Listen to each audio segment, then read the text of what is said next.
আধ্যাত্মিক স্বাধীনতার সপক্ষে মানাফিল্লাহ সংগঠন। আয়োজক যারা আছেন সবাইকে জানাচ্ছি আন্তরিক শুভেচ্ছা, শাহবাগের মতো স্থানে এই আয়োজনটি করার জন্য, যেখানে মাওলানা মুহাম্মদ সাল্লাল্লাহু আলাইহি ওয়াসাল্লামের শান, গুণ, মান, মর্যাদাকে উলঙ্ঘিত করার একটি প্রয়াস। এই প্রয়াস যারা করেছেন তাদেরকে আবারও ধন্যবাদ জ্ঞাপন করছি এবং পাশাপাশি এখানে উপস্থিত হয়ে আমি গর্বিত মনে করছি। যাই হোক ভাই আমার পরিচয় দিতে যে একটু ভুল করেছেন। আমরা সব দরবারের পক্ষেই, আমার দরবার কেরানীগঞ্জস্থ সদরুদ্দিন আহমেদ চিশতি সাহেবের দরবার। আমরা সকল দরবারই আসলে একই মতে বিশ্বাসী, সেটা হচ্ছে সুফিবাদ। যাই হোক, অন্য কোনো দরবারের নাম নিলেও কোনো সমস্যা নেই।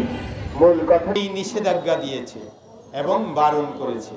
বলা হয়েছে যে আপনারা কোনোভাবে ফ্যাসাদ সৃষ্টি করবেন না। ফ্যাসাদ সৃষ্টি করে যদি একজনের তবে আমি ধরে নেব সারা জগ, এমন ঘোষণা আল কোরআনে আছে। আর দেখুন, তারা শিরিকের ফতুয়া তুলে আমাদের মাজারগুলোকে ইতিমধ্যে 50-এর অধিক মাজার ভাঙচুর করেছে শিরিকের ফতুয়া তুলে। আমরা শিরিক বলতে কি বুঝি? আসলে আমরা শিরিক অন্য কারো আরাধনা করা, তাই তো? সেটাকে আমরা শিরিক হিসাবে বুঝি। এখন কোন স্থাপনা শিরিকের আওতায় পড়ে কি? কোন বস্তু জগৎ শিরিকের আওতায় পড়ে আনো, সে কি কিছু করে? রাষ্ট্রের কোন ধর্ম আছে? রাষ্ট্র নামাজ পড়ে, রাষ্ট্র রোজা করে, রাষ্ট্র হজে যায়, রাষ্ট্র ওযু করে, রাষ্ট্র জিকির করে? কোনোটাই করে না। রাষ্ট্র কোনোটাই করে না। রাষ্ট্র একটা স্থাপনা। এই স্থাপনার মধ্যে যে সকল মানুষ আছে, তারা কেউ মুসলিম, কেউ হিন্দু, কেউ খ্রিস্টান, কেউ বৌদ্ধ, কেউ স্ব ধর্মে ধর্মিত, তাতে কোনো সমস্যা নাই। এখন শিরিক আসলে কি? শিরক হচ্ছে অংশ বা অংশীদারিত্ব। এই অংশীদারিত্ব কার সাথে? তার আপন প্রভুর সাথে যদি সে অংশীদারিত্ব রাখে, তবে সে শিরিককারী। এখন এই শিরিক দাঁড়ালো কোথায়? দাঁড়ালো মনোজগতে। আমি মনে মনে যদি আল্লাহ ব্যতীত কোনো কিছুর উপর আশ্রিত হই, অর্থাৎ নির্ভরতার আশ্রয় গ্রহণ করি মনোগত ভাবে, তবে আমি শিরিককারী। এখন দেখুন আমরা কে শিরিককারী। আমি আরেকটা উদাহরণ দিয়ে শেষ করব, যেহেতু সময় কম।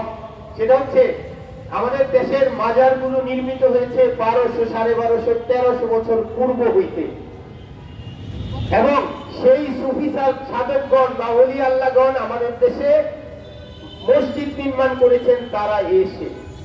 তথাপি আমরা আমাদের এই উপমহাদেশে ইসলাম পেয়েছি সুফিদের কাছ থেকে। তারা সুফি মানে কি? যিনি শুদ্ধতায় উত্তীর্ণ হয়েছেন তিনি হচ্ছেন সুফি।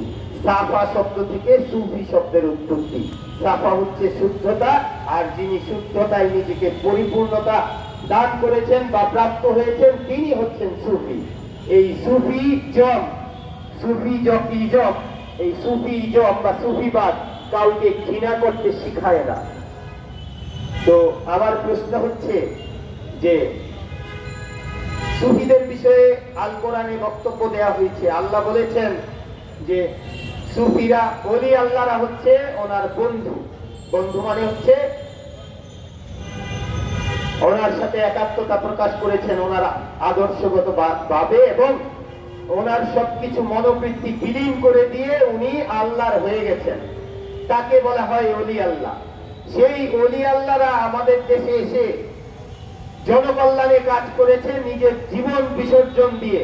সেই সুদূর ইয়েমেন থেকে এসে আর জাননি ফেরত এদেশের শান্তি কায়েম করার জন্য বাবা শাহজালাল বাংলার ওলি তাহার জীবন উৎসর্গ করেছে। এমনি ভাবে যত ওলি আল্লাহ আছে সকলেই তাদের জীবনকে উৎসর্গ করে আল্লাহর জন্য নিবেদিত হয়েছে। তাদের স্মৃতিকে কেন্দ্র করে আমরা যে সৌধগুলি নির্মাণ করেছি সেগুলোকে মাজার বলা হয়। একটা বিষয় হচ্ছে এই মাজারগুলো কাকে কেন্দ্র করে তৈরি হয়েছে? সেই সুফি দার্শনিকদের, ওলি আল্লাহদেরকে কেন্দ্র করে তৈরি হয়েছে।